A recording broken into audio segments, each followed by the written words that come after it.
Hello there, welcome back to Wisdom Nuggets, lessons from the book of Proverbs. Today I'm going to be sharing with you 8 lessons from the book of Proverbs, chapter 15 to chapter 22. I am going to be lifting a lesson from each chapter as we go along. Stick with me, you're going to see amazing lessons. You're going to learn with me, and I'm trusting God that you will learn 1 or 2 things that you can implement in your life that would also help you. All right, now let's get right into it. If this is your first time of coming across Wisdom Nuggets, lessons from the book of Proverbs, kindly check out my channel, my YouTube channel. You're going to find previous videos that I have done that covered lessons from chapter 1 all the way to chapter 14. Now, today we are starting from chapter 15. And the first lesson that I'll be sharing with you is it takes careful planning for things to go right. And part of that careful planning is seeking good advice. Now, it is not everyone that you should seek advice from. Certainly not everyone. You have to identify and seek advice from visionaries, from your mentors, if you have any, from godly people who have proper understanding of the subject matter. So I am not saying go, neither is the Bible saying you should just go look for any friend and seek advice for them, or just any family member. No, there are people who might mean well for you, but do not have proper understanding of the subject matter and might advise you according to their own perception or experiences, which will not be correct, which will not be truth. So you want to find visionary people, you want to find mentors, you want to find godly people who have proper understanding of the subject matter and seek advice from such people. It is part of proper planning. Number 2 is that you should always plan with God. I mean, as a child of God, we ought to know this. It is God who directs our footsteps. We can make plans in our hearts, but it is the purposes of God that will come to pass. It's the purposes of God that will be established, right? And so you want to make sure that you're making your plans in accordance to His will and purposes for your life. So do not make plans outside God if you want those your plans to succeed, of course, as a child of God. Because if you make plans that are not in accordance to His will and His purpose, He will definitely override it. That is if you are an obedient child of God. If you listen to the Holy Spirit, eventually the Holy Spirit will tell you this is not God's plan for you. So make your plans with God. Make your plans with God so that you can stay aligned to His will and His purpose for your life. Number 3. Number 3 says that wisdom can elevate a servant to the position of a son, to rule over a son, and to even share an inheritance among the sons. Wisdom can elevate a servant to the point that he becomes like a son, to the point that he shares in the inheritances of sons. Especially a son that brings shame to his father, a servant will bear rule over you. So what kind of a son are you? Now, I've heard stories of parents who would rather hand over their companies to an employee whom they have tested and trusted. An employee who has shown that he is capable or she is capable, than their son who has done nothing but brought shame to them and their family, because they think that if they hand over their company to their son or to their daughter, they will just run down the company, or better still, they'll bring so much shame to the family. And because such parents certainly don't want their effort, don't want their investment to go to ruins, they will rather hand over such companies to an employee. And what happens now is that the son, the daughter, will have to work under someone that he or she's supposed to be heading, right? So if you are a son, of course, this is not to say that a son cannot work under an employee, right? Especially when you're learning or if you have not been in the company for a long time. But this is This is me painting a picture of a son who's supposed to take over, but because of his attitude, because of his irresponsibility, the father will say, no, I cannot hand over this to you. I'd rather hand it over to a total stranger, simply because that stranger has proven that he or she has the ability and the capacity and the capabilities that you, my son, do not have. All right. So it is actually a huge thing to us Christians. What kind of sons are we? What kind of children are we to our parents and even to God? Understand that God cannot give you certain responsibility if all you do is to show signs of irresponsibility, if you are not representing Christ properly, if you are not representing the kingdom of God properly. There are a lot of things that God cannot commit into your hands. Do not expect God to commit serious matters of the kingdom into your hands when you have not stepped up as a son to truly represent your heavenly Father. Even the Bible said that a son who is still a child, will have to be under a servant until he comes up to an age, right? When the inheritances can be handed over to him or her. I can't remember the exact verse, but it's in the Bible. Now, if you now grow up and you now become a son who is bringing shame to your parents, your parents might most likely not hand over their hard-earned investments, life work to you because they feel you're going to ruin it. You're going to bring it to nothing. All right. So we must make sure that we are children who represent our Heavenly Father properly, who represent Christ properly, who represent even our parents properly, so that they are happy to say, yes, this is my child. Number 4 says it is foolishness to go about revealing and giving your own personal opinions without first understanding the situation or without first understanding the subject of discussion or the subject matter. Have you ever met people like that? Every discussion they come into, they want to quickly give their opinion. They want to say their mind without first listening to understand what's going on. All right, they just want to give their opinion. They want to sound smart. They want to sound intelligent. They want to show off their knowledge. The Bible says it is foolishness. Now, when a matter arises, the first thing to do is not to start giving opinions. The first thing to do is to actually listen and understand the matter before you give your opinion, before you give your advice. Now, I know this might sound, oh, I don't go about giving opinions anyhow, but sometimes we can fall victim of that, even myself.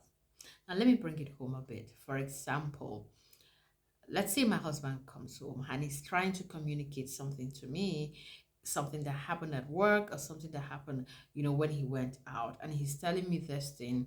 So, oh, so thing happened. And I did not wait for him to finish the story. I just assume the story is over and I'm beginning to dish out my own opinion, right? That's foolishness, actually. You should wait. Wait for him to finish telling you the story. Wait for him to finish explaining the situation for you. In some cases, if you are listening, actively listening, you might even have questions that you would need to ask before you give your personal opinion. All right. And that way you will give a better advice. You will submit a wise opinion. But when you jump into conclusions and start giving personal opinion, hello, brethren, it is called foolishness according to scripture. Now, I fall victim of this too. I do that sometimes, all right, especially at home. But this is the Bible telling us that this is not good. So this is teaching us that we should learn to be active listeners, listen more, listen to understand. Don't just listen to respond, listen to understand. And then if you must speak, you can then speak from a point of clear understanding. Number 5 says, beware of haste and impatience. They lead to error, they lead to sin, they lead to mistakes. If you're always in a haste, if you're an impatient person, you will most likely be prone to errors. You'll be prone to making mistakes. You'll be prone to falling into sins that you shouldn't fall into. Why? Because you are in a hurry. You're always in a hurry. You are impatient. Have you ever seen people who are even proud to say, oh, I'm not a very patient person, or I'm not patient though? Don't try my patience, right? This is not something that we should even be proud of in the first place, okay? So beware, be careful, beware of haste and impatience, because they will lead you to error, they will lead you into sin, and they will lead you into making mistakes that could have easily been avoided. Now, while it is good for you to have to be enthusiastic, for you to be willing to do something, for you to have this burning desire, this passion to do a thing, it is not advisable that you rush into it, or you hurry into it, or you jump right into it without first understanding, without first gaining the proper knowledge required to actually go do that thing, right? So it's okay to be enthusiastic, it's okay to be willing, it's okay to have a passion to do a thing. But before you go into it, can you make a little research? Yeah, make a little research. Find out certain things you need to know about what it is that you are desiring to do, about what it is that you're desiring to go into. All right, so go for knowledge first. Don't hurriedly start doing. Go for knowledge first. Learn about that thing, understand it, so that when you go to do it, there will be a lot of mistakes that you would avoid. All right, you would avoid a lot of mistakes, you avoid a lot of errors, you would have seen maybe the possible challenges that could come your way in doing that thing, and you would have mapped out strategies on how you can navigate such challenges when they come your way. So it is good to have passions, to have desires, to be enthusiastic about going to one thing or the other, but don't be in a hurry, don't be in a haste. This applies to this our generation that are always in a haste to make money, that are always impatient with their growth and their process, right? Please be patient. Please don't be in a haste, because if you hurriedly try to make money, you might fall into certain things that are against the will of God. Why? Because your desire is pushing you. It is your desire is pushing you. It could be a very wrong desire, or the motive behind that would be very, very wrong. So let's be careful of haste. Let's be careful of impatience. They will lead you to error, they will lead you to sin, and they will lead you to mistakes. Coming up at number 6 is that you need to put in the work if you must see the result. You need to put in the work, the required work, if you must see the result, your desired result. It is a lazy man who does nothing and accepts and is expecting some sort of miracle to happen so that he can get his desired result. Meanwhile, he or she has not put in the required and the necessary work that ought to be done. You recall that in number 1, we talked about careful planning and seeking good advice. In number 2, we talked about planning with God. And now we are talking about the parts and that you now put in the plans that you have already made into work. Now you have to take up the plans that you made with God, the plans that you have made after you sat with God, after you sought for advice. You sit down and you begin to execute those plans. You don't just plan, you have to execute your plan. And in executing your plan, that's where work comes in. You put in the work. Of course, planning is work as well, right? But you have to put in the required work in order for you to get your desired result. You plan, you execute. You plan, you execute. As you are executing, maybe you discover the certain things are not working, you re-strategize, you restructure, you execute. You keep on doing the required work, and God will bless your effort, and you will gain your desired result. And you can even be surprised and shocked that God will bless you and give you results beyond what you expected. Coming up at number 7 is a lesson that hit me so hard. I'm going to read the Bible verse for you in the New Living Translation. All right, stay with me. It says, "The wise have wealth and luxury, but fools spend whatever they get." Did you get that?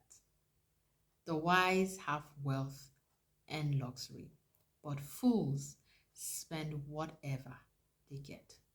When I read this verse, I began to think about my savings attitude and my investment attitude. Have I been a fool all those years, or have I been wise? As I said, it hit me so hard.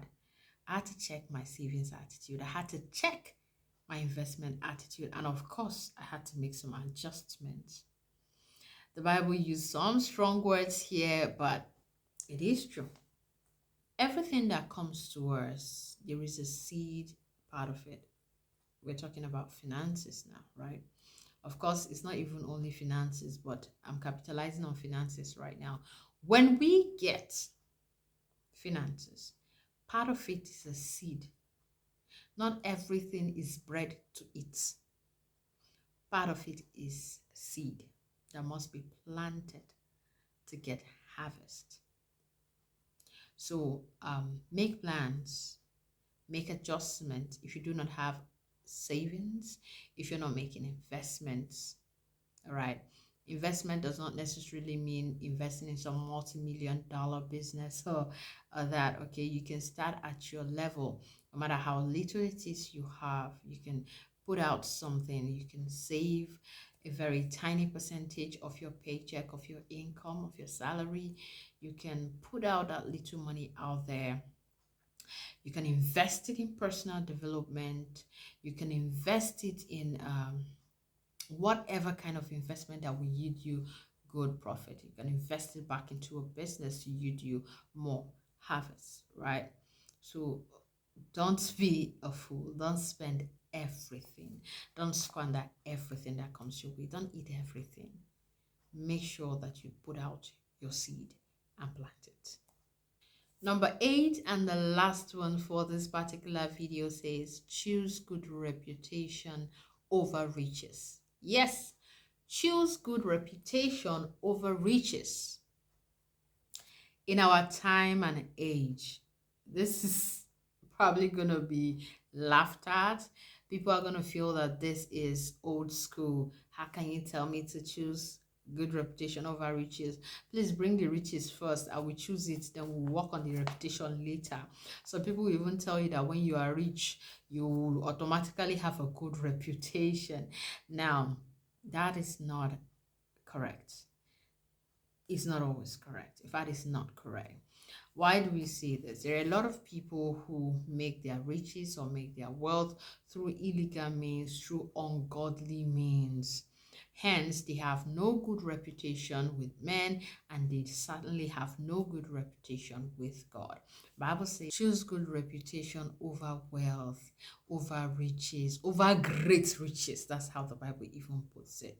You see, today in our world, you see young people running helter-skelter, looking for every means possible, be it illegal, be it demonic, be it whatever, just to make sure that they are wealthy, that they are rich. Some of them, their life get cut short because of this pursuit of illicit, illegal money, wealth. Choose good reputation over great riches, and you will be blessed. You are blessed as a child of God. You are actually blessed already. You just have to understand this. God bless you. Thank you for staying with me till this very end. My name is Elizabeth Okemefuna. If you have not given this video a thumbs up, kindly give it a thumbs up. Subscribe to this YouTube channel, please. Click on the notification bell so that you get notified when I upload the next video. Share the link of this video to your friends so that they can watch and be blessed as well. And I want to know, share with me in the comment section which of those points resonates with you very well, which of those points really hit home, which of those points are you going to be implementing. Share with me. All right, and God bless you. Remember, you can decide to take up this challenge and study the entire book of Proverbs in a month. It's just 31 chapters. As you do that, keep trusting God for him to open your eyes, and he will open your eyes. He will lighten the eyes of your understanding. God bless you. I'll see you in my next video where we're going to be wrapping up this wisdom nuggets. God bless you. See you in my next video.